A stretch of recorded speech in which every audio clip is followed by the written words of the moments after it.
Mga kababayan, kumakalat po itong malisyusong intriga laban kay Pangulong Duterte na grabe daw ang pagbabaha dahil ang mga bagyo daw ay sinabayan ng kapalpakan ng gobyerno ni Pangulong Duterte. Ang bumibirada po, grupo ng mga Dilawan at Pinklawan. Of course, alam natin, funded po yan at protected at ginagamit nila Marcos at Romualdez. Itong grupo nila Hontiveros, akbayan ng mga hilaw na komunista, at pati na rin po, mga kababayan, itong mga urban operatives ng Communist Terrorist Group.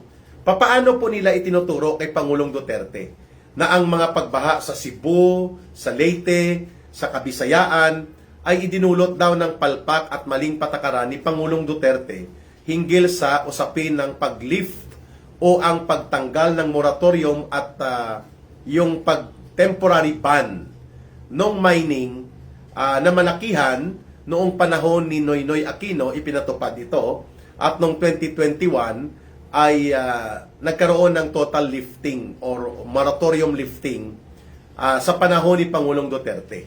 So, dapat po mabigyan natin ito ng konteksto, okay? Mabigyan ng pagpapaliwanag sapagkat ito ay malisyusong balita na itinuturo nila na ang pagkakaroon ng malakihang paglawak ng pagbabaha ay dahil hindi sa flood control projects daw na kinulimbat at dinorobo ng mga magnanakaw na mga kasabwat ni Marcos at nila Romualdez, kagaya ni Saldico, kundi dahil daw sa palpak na patakaran na tinanggal ni Pangulong Duterte daw ang mining ban or temporary moratorium on mining na nangyari noong ipinatupad ni Noynoy Aquino noong 2012. Okay. Unahin po natin ang mga paglilinaw. Ang Pilipinas po ay mayroong tinatawag na Philippine Mining Act of 1995. Naipasa po yan sa panahon pa ni Fidel Ramos. So hindi po yan kay Pangulong Duterte. Ang Philippine Mining Act of 1995 ay nagbubukas sa ating bansa na magkaroon ng tinatawag na open pit mining. Pag sinabing open pit mining po, pwede kang magkalkal at magbungkal sa lupa o patagin mo ang bundok, pasabugin mo. Yan po ay open pit mining. At naipasa ang batas na yan ng malawakang mga pagmimina noong 1995. Sapagkat, expectedly ay magbibigay ito ng revenue o kita sa gobyerno between 20 billion hanggang 30 billion pesos per year during that time, almost 30 years ago. No? At ang sponsor niyan, si Gloria Macapagal Arroyo, when she was a senator that time. Okay? So, hindi po yan kay Duterte nagsimula.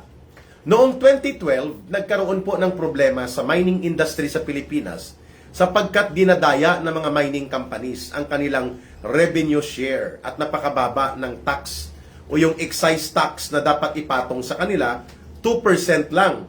At instead na kumita ang gobyerno mula sa mga pagmimina na ito ng around $80 billion, kumikita lang ang government noon ng around $25 billion. Pesos, not dollars. So mababa, we're talking about the time of Noynoy Aquino. So sabi ni Noynoy Aquino, i-review ang Mining Industry Act na ito at pati ang pagpapatupad ng excise tax at ang mga bagong mineral exploration agreements ay hindi mo nabibigyan ng paintulot, ang mga existing na lang ang ipagpapatuloy. At nagpalabas si Noynoy Aquino ng executive order patungkol dyan. 2012 po yun. Okay? Ngayon, natapos ang termino ni Noynoy Aquino 2016. Kaya naupo po si Pangulong Duterte at nahalal siya noon 2016 June 30. Okay. So, hindi po totoo na total mining ban ang executive order na inilabas ni Noynoy Aquino. That is farthest from truth. Dinodoktor po at ginagamitan ng malisyusong atake ng mga tagapagpropaganda ni Marcos at nila Romualdez, lalo na ito mga Dilawan at Pinklawan, na kunwari si Pangulong Duterte ang pumayag na magmanumbalik ang mga minahan o industriya ng pagmimina sa Pilipinas. That's not true, mga kababayan. Si Noynoy Aquino po, limited and selected din po ang kanyang pagban. At hindi naman po talaga pwede natin i-ban ang mga total ban ng mining sapagkat anong gagamitin natin sa pagmanufacture ng mga kutsilyo, tinidor, kutsara, at iba't ibang kagamitang industrial na nagre-require na magkaroon ng mineral components. At ano pong gagamitin natin sa construction ng mga building kung hindi tayo nagmimina, mga kababayan? So, kailangan lang po ng regulatory and policy reform. Kaya ni Noynoy Aquino ipinatupad ang selected and limited na pagpapatupad ng moratorium sa mining.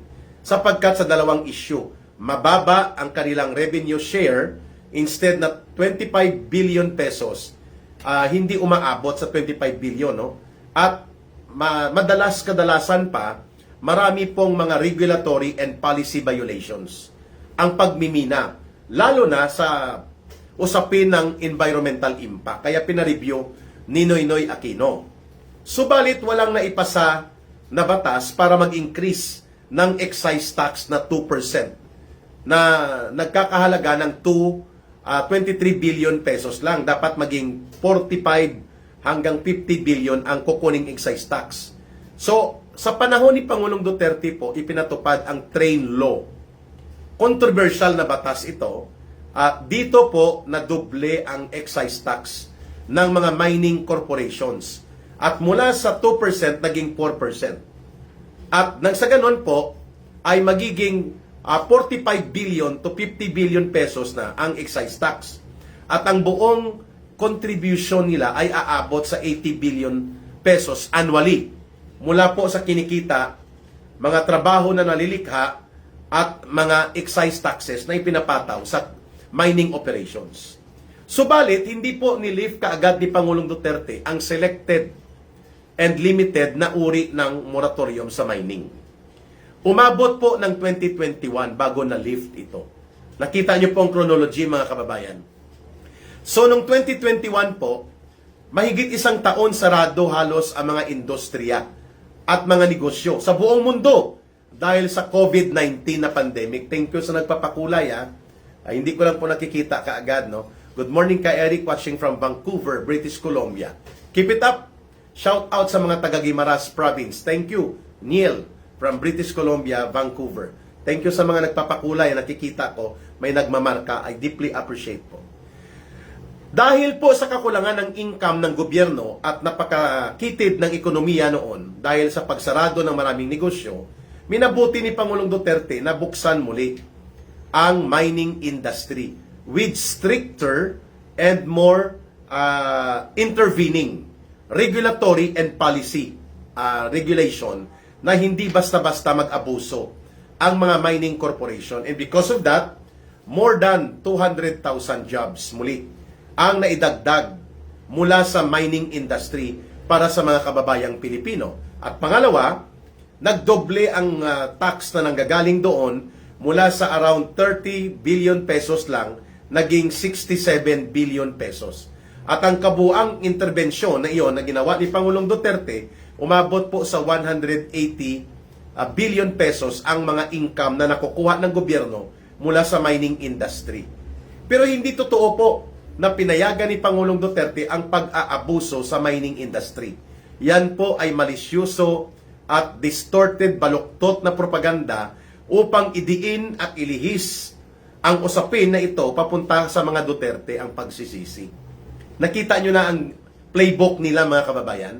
They want to make it appear that the government of former President Duterte was very irresponsible, hindi makakahalikasan, at padaskul-daskul na tinanggal ang moratorium sa mining industry para lamang kumita ang gobyerno. Hindi po ganun ang konteksto.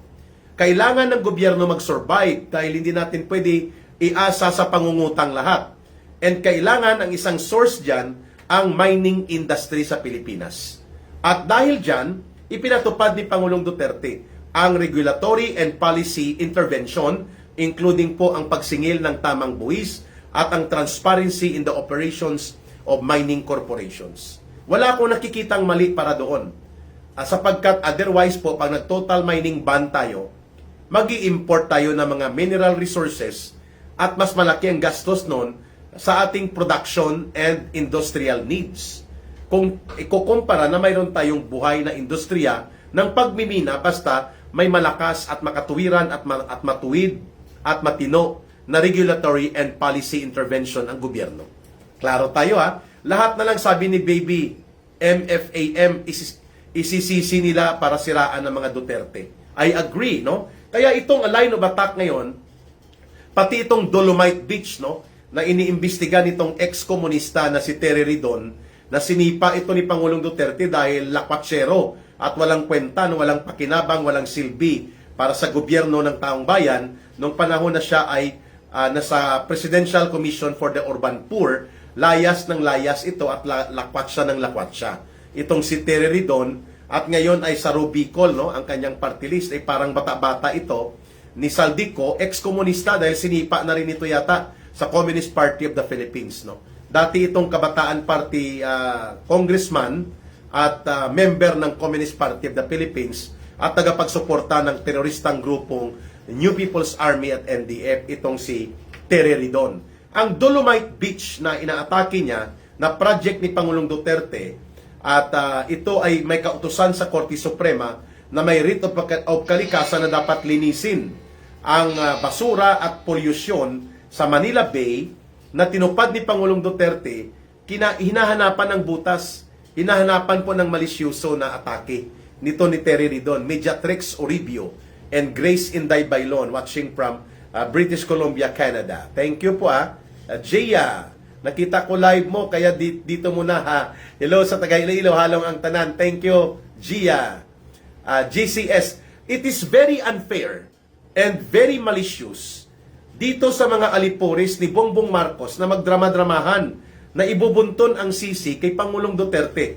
Let's give it the fairness and objectivity of treatment of discussion. Monica Flory, good day ka Eric. Thank you Monica and Jobert Obial. Sir, kailan bababa sa pwesto itong ngagba na BBM? Malapit-lapit na yan. Jobert, kaya nagpapanik na siya, no? Ang punto ko, hindi po ako ganun ka rabid o saradong utak na pro Duterte. But I love the man. I love Pangulong Duterte and I respect Sara Duterte because hindi po sila kurakot. Hindi po sila diskartidor. At higit sa lahat, hindi po sila magnanakaw sa kaban ng bayan. At hindi po sila nag-aabuso ng poder para magpayaman at para manatili sa poder. Kaya ko sila kinikilala. Pero pagdating sa mga issue at discussion, kailangan kong maging objective, maging patas. Kaya nakita ko na hindi po mali ang kanyang desisyon na buksan muli sa panahon ng kailangang magkaroon ng revenue and income ang gobyerno na nalulugmok ang buong ekonomiya at buong mundo gumagapang sa epekto ng COVID-19 pandemic. Tama lang po na binuksan muli ni Pangulong Duterte with caution. May pag-iingat with policy and regulatory intervention and with clear direction na dapat mag-ambag ng karampatang kita at buwis ang mining industry upang mapakinabangan ng mamamayan. No? Baldahakuga. Wow, hanep sa pangalan. Baldahakuga. Sabak na di. Hi ka Eric, watching from Bahrain. Okay ang pangalan mo Keep safe ka Eric Mediatrix Oribio. Thank you din. At Albert Bonita, JC Meet Official. Good morning ka Eric and hello to everyone. Thank you. G Salatar. Oy, thank you JC Meet. Ikaw pala nagpakulay kay ka Eric at nagpalipad ng suporta. Thank you so much. Ang punto ko po, pati itong mga Dolomite na mga beach issue, pinupukaw at ginagamit ngayon ng mga alipores at mga asong attack dog ni Marcos at Romualdez, kagaya nitong ex-komunista na si Terry Ridon. At dapat may paliwanag ito, no? There is a Supreme Court order known as Writ of Kalikasan na pinag-uutos sa gobyerno ni Pangulong Duterte na pangunahan ang paglilinis sa Manila Bay sapagkat grabe ang antas ng polusyon. Peter Valdez Paraso Anasan. Keep safe ka Eric. Thank you po. Kaya tinupad ni Pangulong Duterte ang kanyang mandato.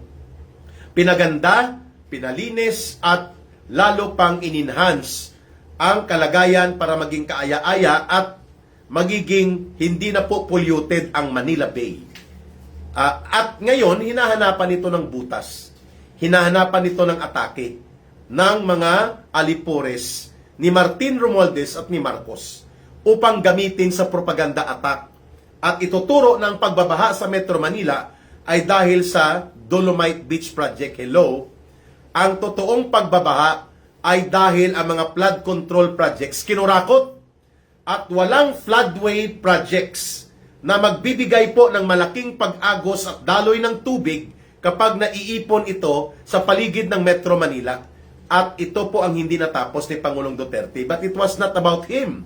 Sinubukan niya pong habulin na ang Parañaque floodway and spillover at ang linya papunta sa Laguna Dibay ay mabuksan ng kagaya po ng nangyari sa Iloilo City flood control project na ang malalakas na pagdaluyong ng tubig sa kabundukan ng paligid ng Panay region o ng isla ng Panay ay kayang padaluyin ng Iloilo Flood Control Project na hindi umaapaw ang baha at direkta sa dagat. Yun po ang tinatawag ng Floodway and Spillover Program na sinubukang ariglohin ni Pangulong Duterte, inabutan siya ng kanyang term of office. So it's not about term limit niya.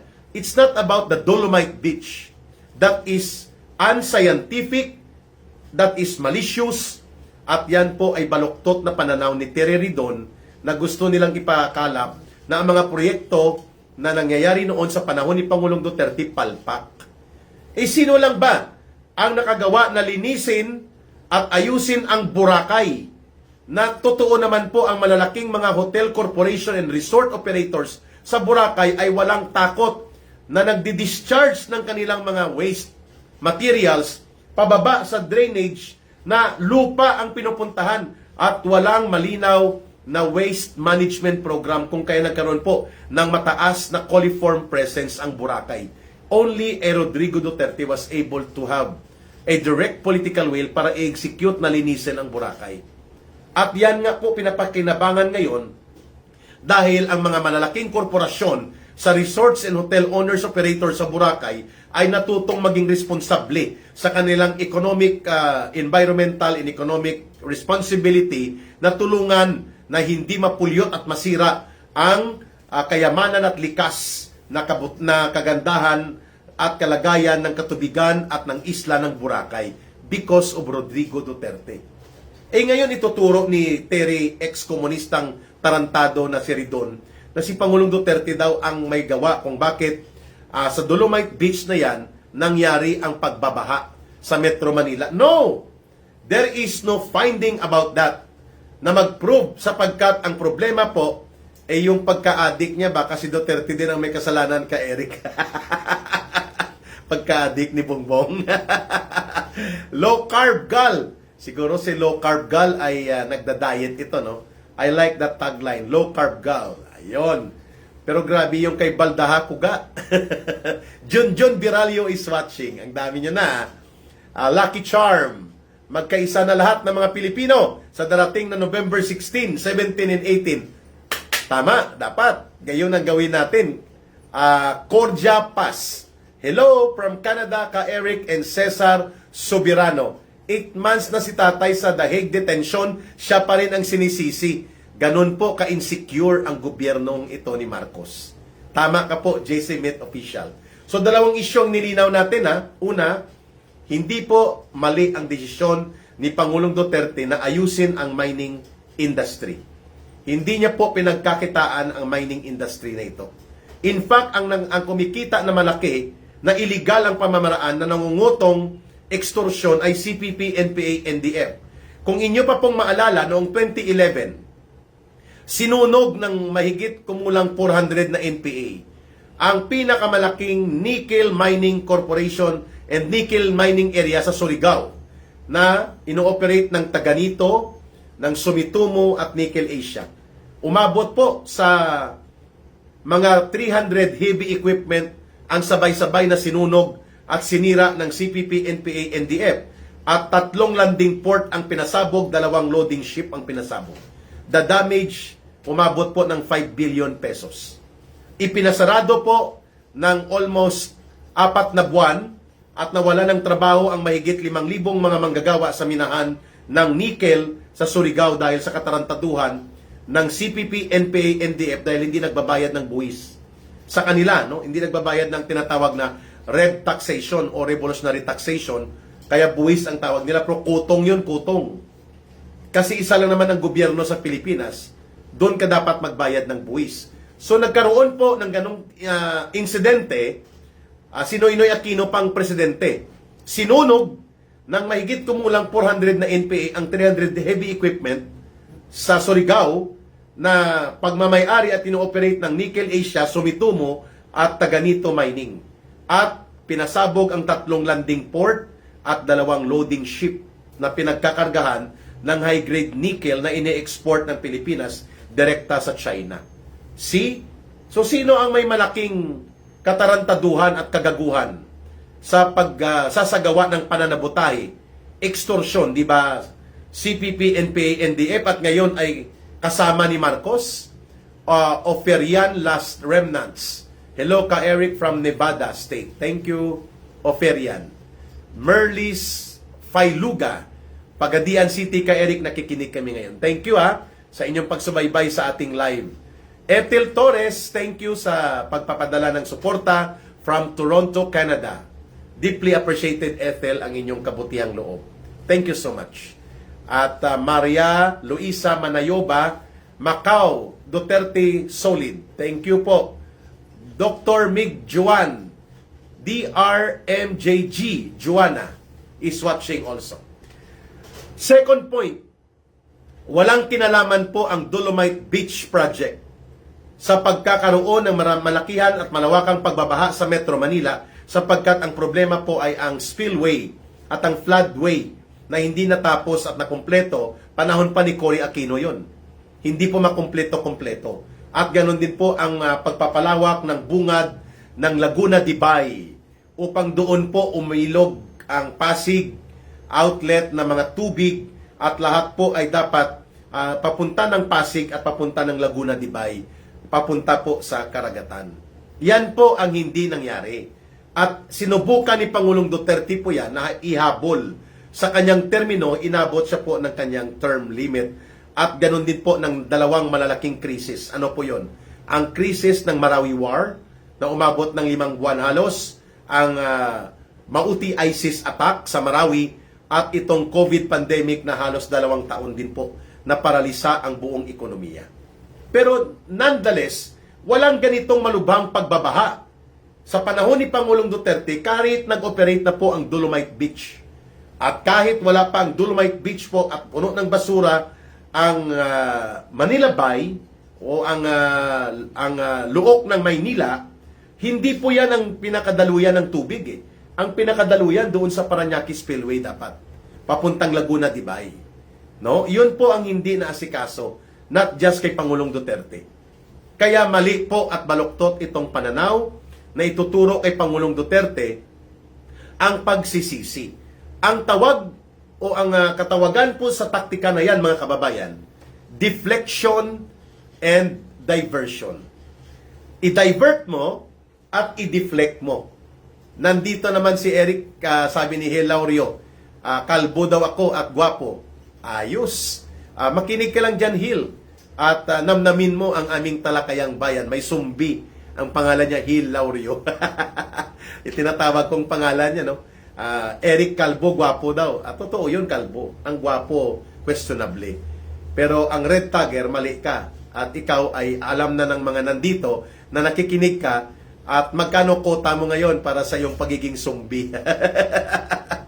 Anyway, mga kababayan, Lane Perlado Olesco is watching.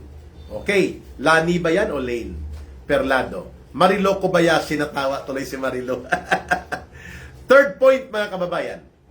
Tingnan po natin kung ano ngayon ang pinatutunguhan ng pagpanic attack ni Marcos Jr. Ang una po, kailangan hindi mailantad sa publiko ang mga proseso ng investigasyon sa ICI. Ang tawag po dyan ay stonewalling. Yan ang taktika.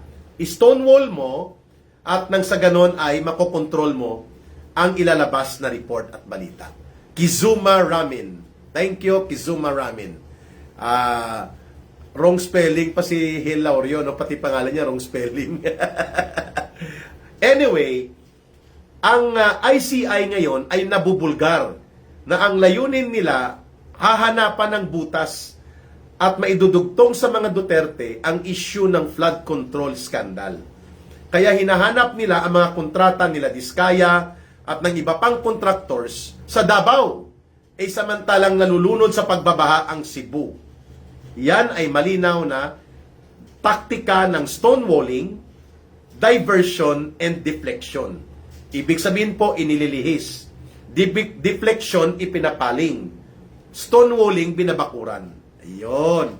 Yan ngayon ang nakikita ng taong bayan. Kaya lumalabas itong issue na ginagamit ni Dilima, nila Hontiveros, at ng mga tauhan nila Vergel Nolasco, mga bayaran na komunista, na si Pangulong Duterte ay hinahanapan ng butas.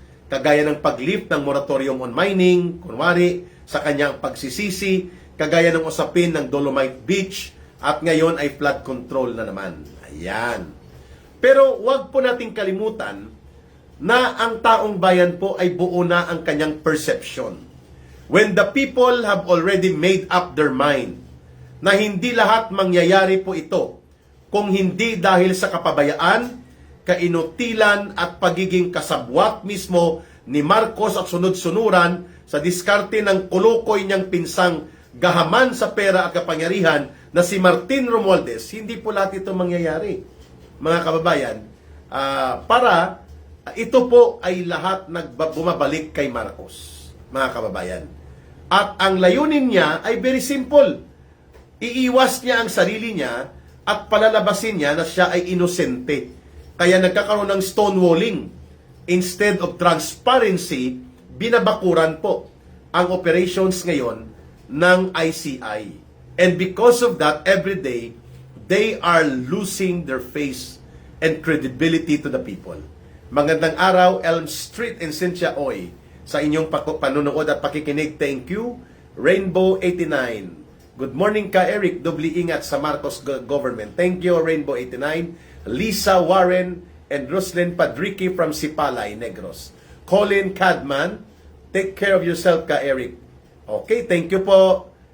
Sino pa mga nandito? Bing Daumilas and Mina Sande. Si Bato dapat po ay lumaban dahil sa mga pang-aaping ito. Tama po kayo. Dapat lumaban si Bato. Yan po ang pangatlo nating topic before we wrap up.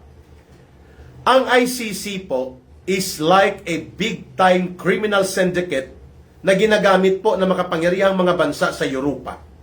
Kaya po ito hindi sakop ng ICC ang usapin tungkol po sa membership ng Amerika, ng Russia, ng China, ng Saudi Arabia, ng Israel, at mga malalaking bansa. Hindi po nila kinilala ang ICC sapagkat alam nila na ito ay gamit ng European countries. Marami po sa mga international network support ng Communist Party of the Philippines ay nasa Europe. At may tinatawag po dyan sa Netherlands, sa Utrecht, the Netherlands. Nandyan po ang dalawang opisina na ginagamit ng Communist Party of the Philippines, New People's Army at NDF. Ang pangalan po nito ay NDF International Office at CPP International Department, mga kababayan.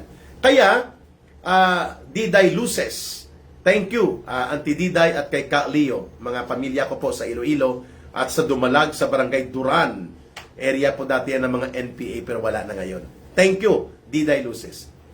So itong CPP International Department at itong NDF International Office, mga 30 years mahigit na po nandyan yan naka-operate sa loob ng Utrecht, the Netherlands. Dahil allowed po ang communism sa Europe at hindi naman sila nagbibitbit ng armas, dyan po nagbabad sila Joma Sison, sila Fidel Agkawili, sila Juliet de Lima Sison, na tiyahin ni Laila de Lima, at iba pang mga matatandang kadre nila. Dyan po nagtatago sa Utrecht, the Netherlands. Malapit lang po ito sa The Hague, Netherlands, kung saan nakakulong si Pangulong Duterte. Bong Salamano Atienza from Villamor, Pasay. Thank you, Bong, sa panonood. Ang ibig ko pong sabihin, it is highly unbelievable na papaniwalain tayo ni Marcos at ni Romualdez na walang kasabwat at hindi involved ang CPP, NPA, NDF na for more than 30 years, the CPP, NPA, NDF, and the Communist Terrorist Group were able to establish well-founded international support network sa Netherlands, sa Norway, sa Belgium, sa Germany, sa Italy, and sa paligid ng Europe. Because they have an office there na tinatawag na NDF, International Office, at CPP International Department, na nakalocate, nag-ooperate po dyan sa loob ng tinatawag nating The Hague or the Utrecht, Netherlands, no, mga kababayan. So, ito lang po ang gusto kong ipaabot sa atin. Na ang nangyari kay Pangulong Duterte, isa po itong malaking sindikato na operations. Dahil ang ICC po ay mayroong direktang linya ang mga communist operatives sa Europe sa kanila. Joy Gardner, thank you ka Eric. Antonio Bosa, watching from Barangay San Luis, Antipolo City. And that is the reason na ang nagbubulgar at naglilik ng impormasyon kay Secretary or kay Boyeng Rimulya ay si Cristina Conte at ang CPP, because they can get direct information mula sa loob po ng International Criminal Court sa The Hague, Netherlands. Kaya itong sinasabi ni Boyeng Rimulya ay 1 week ago, binanggit na po yan ni Cristina Conte, na abogada ng mga Communist Party of the Philippines, ng NPA at ng NDF. At ang pakilala niya, NUPL, National Union of Patakas Lawyers. Dahil tagapagpatakas ng NPA. 1 week before, magsalita si Boyeng Rimulya na hindi naman dapat manggaling sa kanyang impormasyon, binanggit na ni Cristina Conte na may arrest order na ilalabas laban kay may naligaw na utak ka, Eric. O hayaan mo na at hindi ko pinapansin. Ibig sabihin nakikinig siya sa atin. Hindi tayo affected. Hayaan na po ninyo yan. Hindi ko kasi alam paano tanggalin sa Facebook yan eh. Mamaya i-block ko na lang po siya. No? Pero mag-create naman yan ng fake account. Hayaan na po natin yan. Ganyan po ang ginagawa ng mga tauhan ni Marcos at Romualdez. No? They are spending 1 billion pesos for that.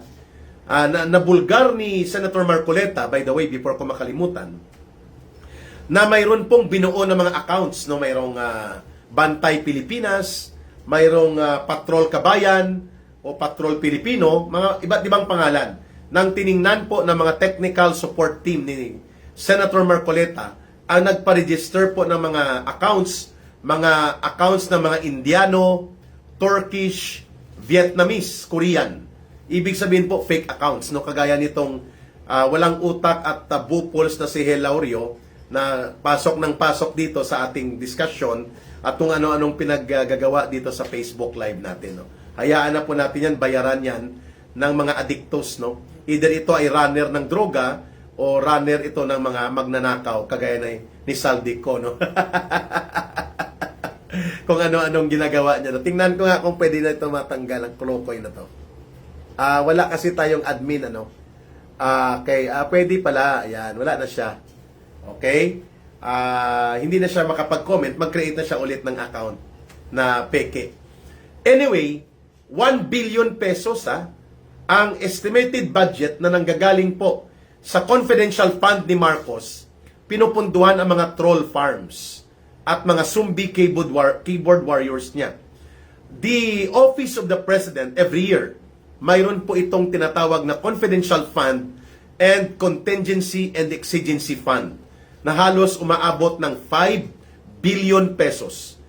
And from 2023, 2024 at kalahati ng 2022, ubos po to the last single centavo, na uubos ang pundo ng confidential fund and intelligence fund sa Office of the President.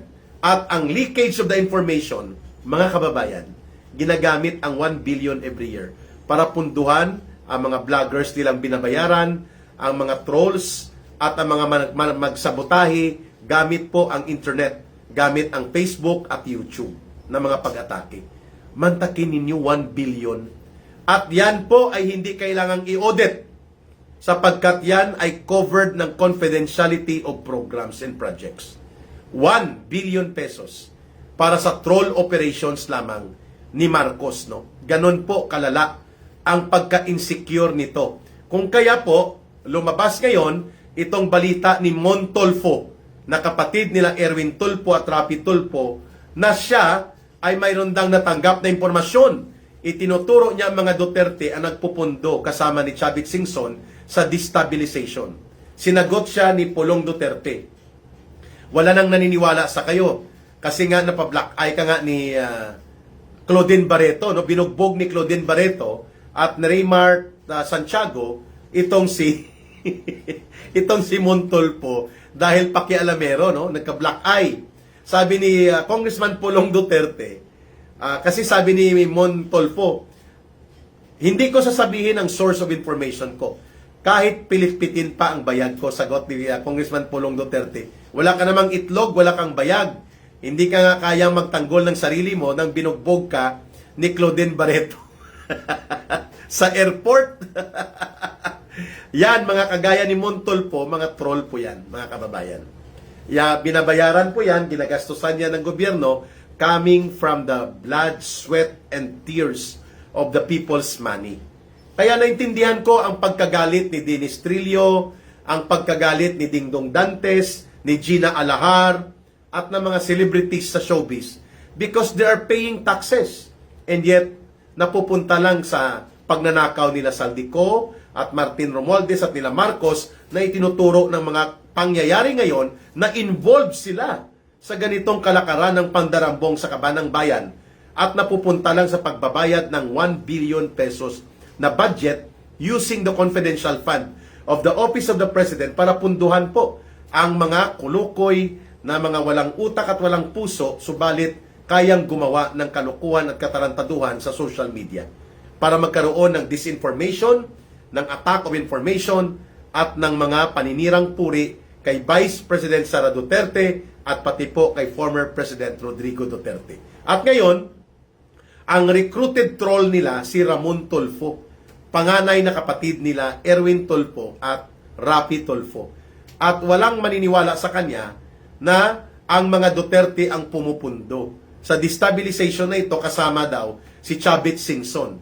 Naghahallucinate po. No? Either high si Ramon Tulfo sa pagiging believe sa sarili niya, kaya niya nagagawa ang mga intriga at chismis na ito. But people are not buying off about the intrigues and rumor mongering na ginagawa ni Ramon Tulfo.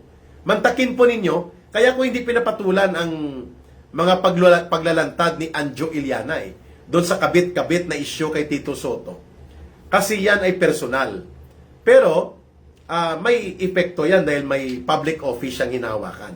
Pero hindi ko timpla na talakayin ko yun, ano? Kasi baka ibalik nila, hindi si Pangulong Duterte may ganyan din, no? Those are personal matters na para sa akin, mas gusto kong tingnan na si Tito Soto at sina Rapi Tulfo, Erwin Tulfo at itong si Ping Lacson ay mga tuta at mga ahente ng Malacanang para magsabotahe sa loob ng Senado upang hindi sumambulat ang iskandalo ng crime of the century na 1 trillion pesos mahigit na pagsambulat ng mga revelations sa loob ng Senate Blue Ribbon Committee kung kaya tinanggal nila si Senator Marcoleta at kung kaya tinanggal nila ang majority ng mga alignment at tumalikod ang mga bilyar dahil sa special ops na ginawa nila Tito Soto at nila Ping Lacson. Mas gusto kong tingnan na sila ay mga political operators and mercenary acting as special agents of Marcos and Romualdez in the Senate. Kaya hindi ko muna pinapatulan yung kabitsing na mga issue ni Anjo Iliana sa kanya, no? Mga girlfriend nila. Dito ako sa mas mabigat nilang pananagutan. Kaya itong si Ramon Tulfo is no different sa mga binabayaran ni Marcos at nila Romualdez para magsagawa ng intriga, panunulsol, at mga pang-uupat at panggagatong. That is exactly how a troll operates. Kagaya ni Ramon Tulfo, walang kredibilidad at wala kang maaasahang katotohanan makukuha sa kanila.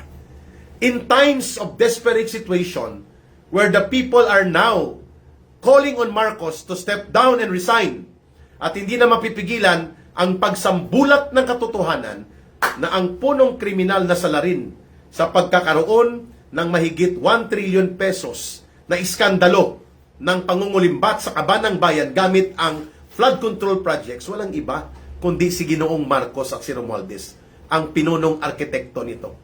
Romualdez made Congress to become a tool to process plunder and corruption as a system through the budget attack. Marcos made the budget into law at siya po ang nagpaparelease ng mga pundo. Hindi lamang niya ginawang batas ang mga bill na naglalaman ng budget na kinatay at sinindikato nila Romualdez. Marcos approved and signed them into law. 2023, 2024, 2025. Ang malala, Marcos was the one who made the release of an program appropriation fund para ipatupad ang mahigit 4,000 na flood control projects na lahat kinulimbat at kinukurakot. So how would Marcos play to be innocent at si Romualdez? Yan po ay buo na sa kaisipan ng taong bayan. Ang tawag po dyan ay principal accountability and command responsibility. It all goes back to Marcos and Romualdez. Kaya kung hindi man po allowed sa rally sa Iglesia ni Cristo ang panawagan na Marcos resign, palayasin, hulihin, ikulong at parusahan, dito natin gagawin along EDSA. EDSA Shrine, papunta EDSA People Power Monument. Pero, ang ibig ko pong sabihin mga kababayan, hindi naman po pwede na ipilit natin doon sa kay Ginoong Marcos na dahil lamang gusto nating bitbitin ng Iglesia ni Cristo.